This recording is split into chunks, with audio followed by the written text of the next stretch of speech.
Hello, ladies and gentlemen. Welcome to another episode of Design Under Influence. I'm so honored and excited to be joined by my two wonderful companions today from Aurora BIM. You guessed it, they do BIM stuff. Liz and Megan, hello. Hi. Yeah, you're right. We do BIM stuff. They do BIM stuff. And we're going to battle today. We're going to go to a little bit of a battle, okay? We're going to talk about what's near and dear to me and my company, which, we Arc IT, we do IT for engineers, designers, and architects.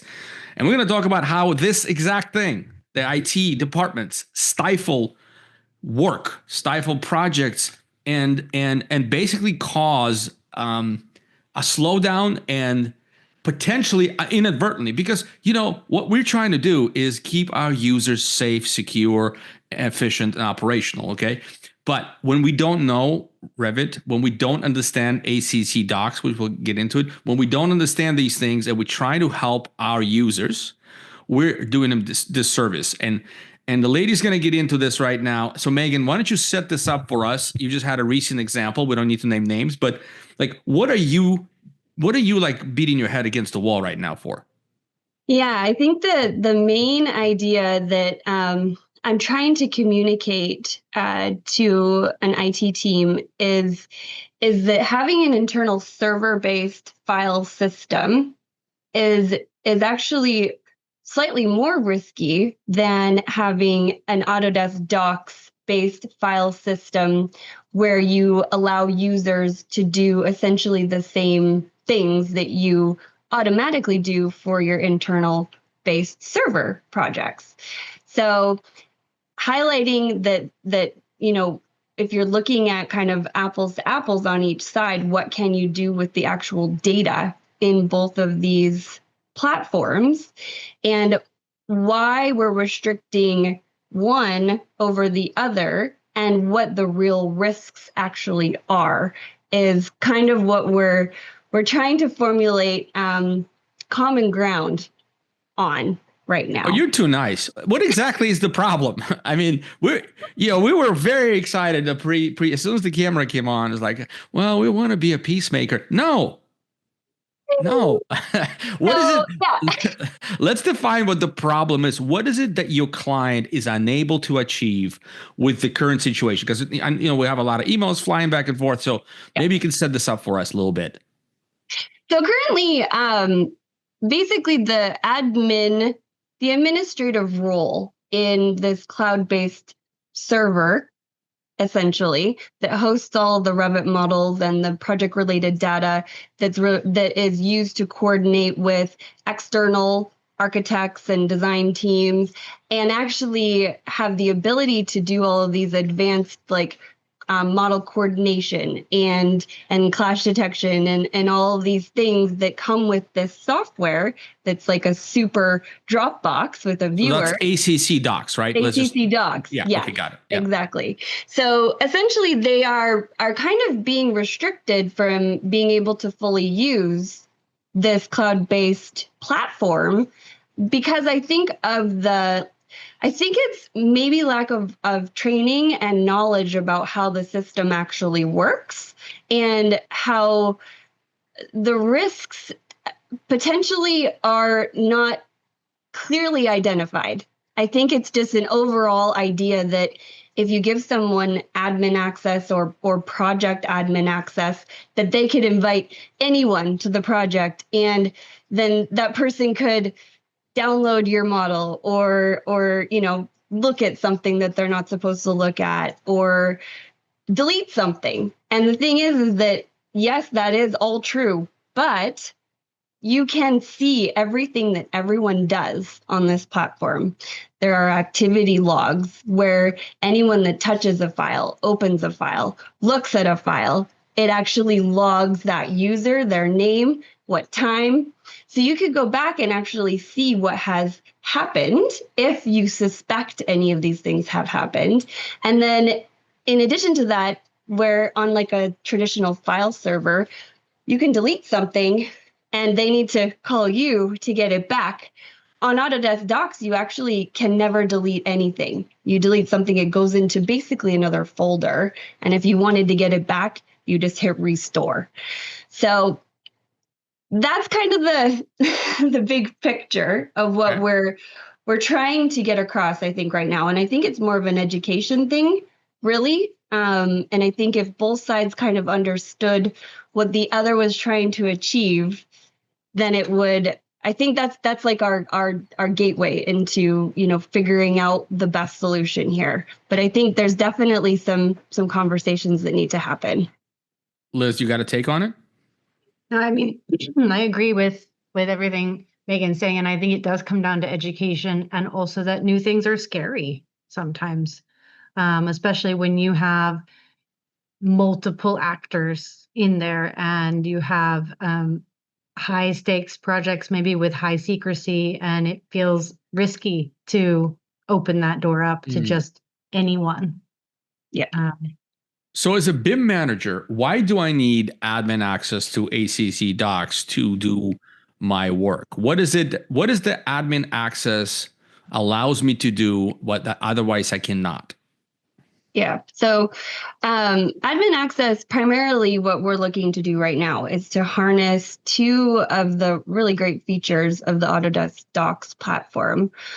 One is a feature called bridging, which is essentially allowing companies who, prior to 2023, if you wanted to collaborate as a team, so like multidisciplinary team, usually you were invited all to one hub to work so that you could link in each other's respective models and you could work together and you could collaborate and coordinate, because the ability to share models between projects or between accounts was not possible. It was a manual download upload situation if you wanted to go between consultant A and consultant B.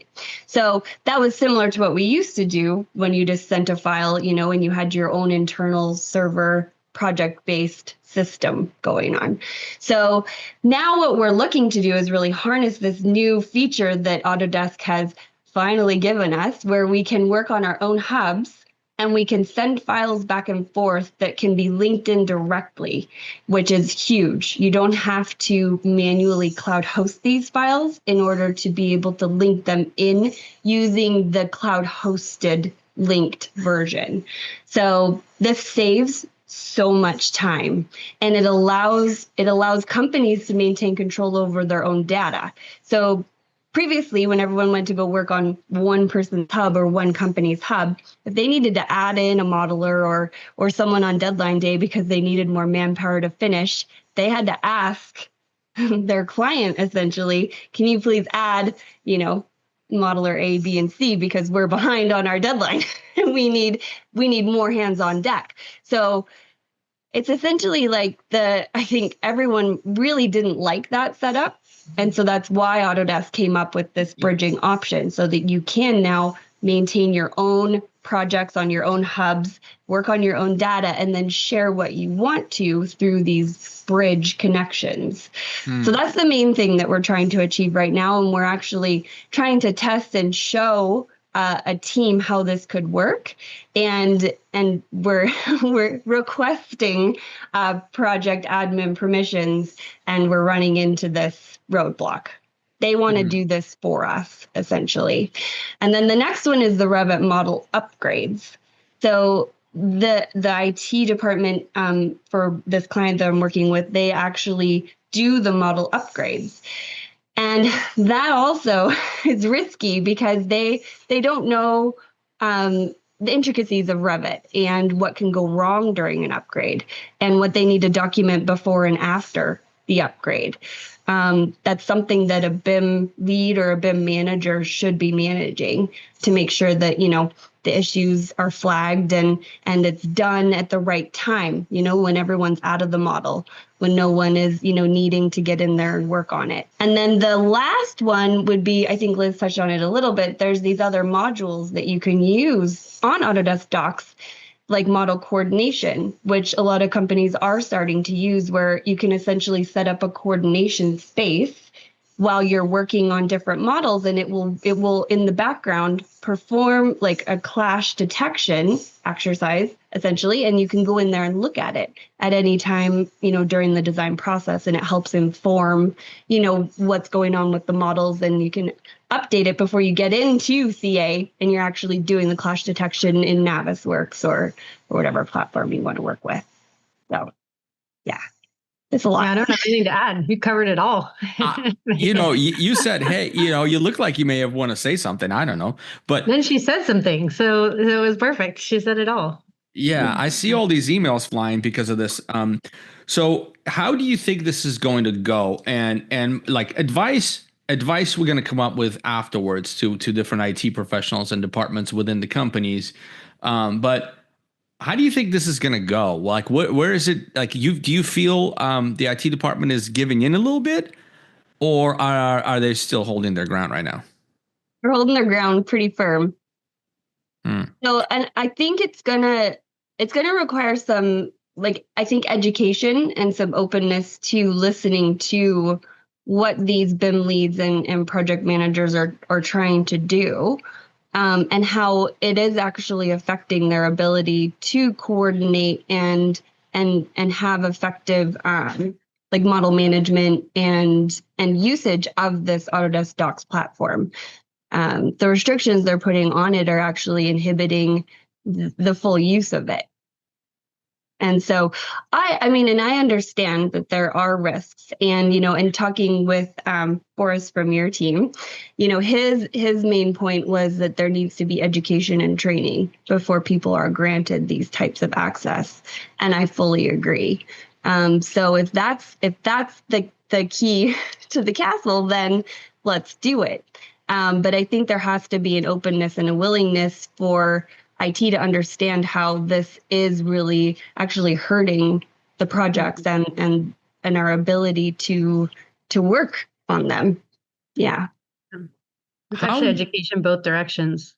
I mean, to IT and to the users. And I also think that BIM should be seen by the IT department as a kind of sister organization, because we do have to dig into stuff that requires higher level of admin rights, and we do understand how these things work, and we are careful, and we don't want to mess it up because it ruins our day too.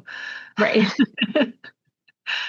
And this is why, part of like the whole thing for Arc IT, because we focus on AAC, we work with people like you. We work with people like Willard, on the other side of this with ArchiCAD, specifically because it's essential function to the organization, because the CAD and all that stuff didn't really need that much collaboration. At least it didn't have all those native collaborative features, right? Like bridging and stuff like that.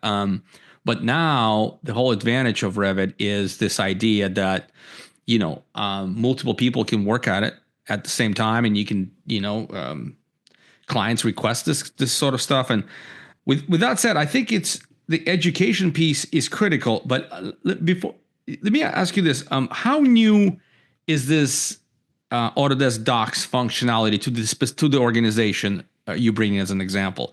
Is this fairly new? Has the IT department had a chance to kind of integrate this into the standard operating procedures, or this is just like you guys brought it in yesterday?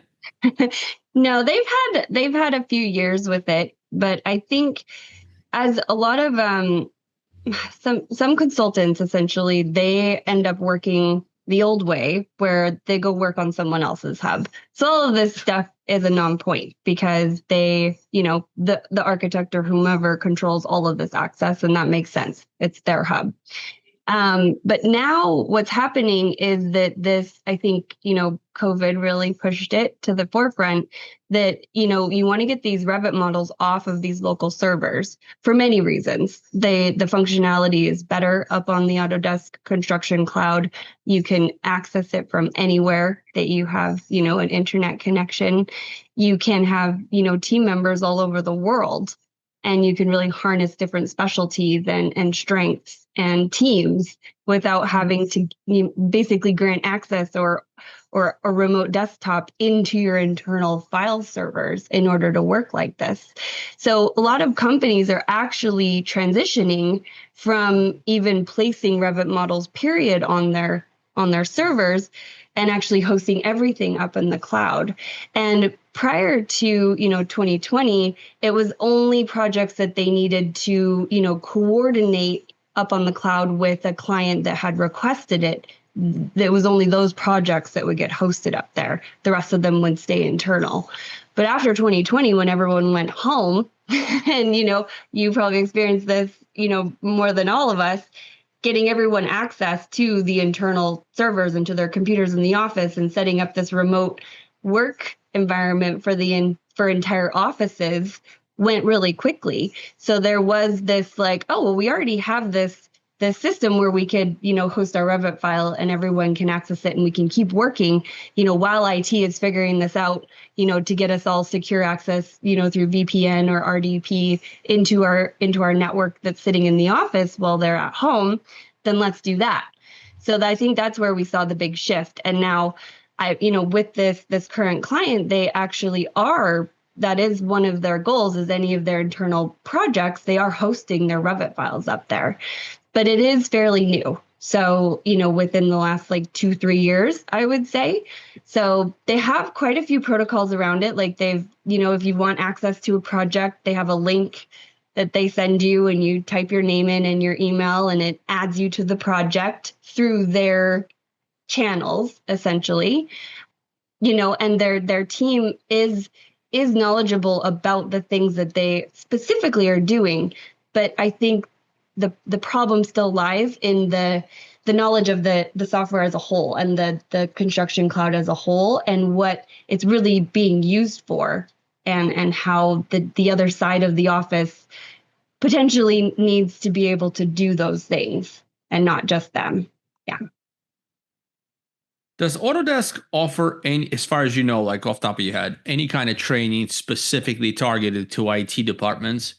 And then to BIM managers? I mean, BIM managers, I'm sure, but IT departments? That's a great question. I mean, I know at Autodesk University, I've seen a few IT companies who come and they give talks but they're kind of like you guys. They're unicorns. Nobody's like us. Nobody. Nobody. They're few and far between, the IT companies that actually get into the Autodesk ecosystem and understand how it's a different beast than any other software that they're probably used to dealing with the updates and the versions and the desktop connector and Autodesk docs and all the things. And also the ever-changing names makes it super fun for everyone. And that's the other side of this too, the BIM 360 side of ACC Docs, which is the previous version, which is now, kind of archived, and we recommend not starting any new projects over there because, Autodesk went over to ACC Docs and basically then started creating all of these other tools like bridging, and they are improving model coordination and all the other aspects on the Docs side, and they kind of left BIM 360 where it was. So there's also projects that are still on that platform where the permissions and all of this control also behaves differently. So that adds another layer into this if you're working on projects that are hosted on the older version of ACC Docs. It is different, and I think it's essential for them to understand the difference in those two as well. Sure. So here's kind of the advice, right? The advice that I'm gathering, and from the exchanges that we've had with this issue over the last week and a half or so, I think it behooves. So if you are, a AAC company and you have internal IT department, send them to Autodesk University, or at least, provide access and make sure, because that's a business critical tool set. This isn't this is kind of like remote access to the building. I would say that level, right? It's just because, it's access to your data. But as you said, without giving BIM managers the ability to do their work, what's the point of the building? So if you have a building and you manage an access where your people can't get in, why have a building? You're paying rent. Right. And so that's I think that's, everybody understands building access management and, key cards and all those things. but this needs to be understood just as well. So and look, we're also growing and improving in this. But those of you out there who are looking to hire an IT company that gets it, Arc IT, we get it, and this is a big part of what we save a lot of money by doing only one industry. So we save a lot of money not having to learn every single business and spend all kinds of time figuring out basic issues that we've already solved 100 times. But where we expand time is on managing tools like this, complex operational software, whether it's ArchiCAD, whether it's Revit, whether it's AutoCAD, and stuff like that, like you called upgrades, right? There's a cycle to upgrades, and there's devils in the details, because this could take the office out, or at least individual architects or engineers out for potentially days if you don't do it right. So bottom line, we'd love to have your business if you're looking for an IT company that understands your business. Other than that, any parting words of wisdom from you, Liz or Megan? Liz, maybe you can say a thing. I have more to say. I said plenty of things. I was just listening to Megan discuss. She's dealing with a lot of this right now. Yeah. Love the passion. I guess the parting words are education is key, and that new things don't have to be scary, and that please let us in the building instead of just pressing our noses against the glass. Please let us in the building. I love that. Reading that by a bouncer. Yeah, a very big, angry bouncer. Yeah, IT bouncer. IT bouncer. All right, ladies, have a fantastic weekend. Again, thank you very much for your time. I know you have to prepare. You have to take time of your day. You guys don't want to take as much new business because you're very, very busy. But people who do need help, they should reach out to you. Aurora BIM is there to help. And I wish you all wish you all a fantastic weekend. Thank you very much for watching and listening. And we'll see you all next time. Thank you.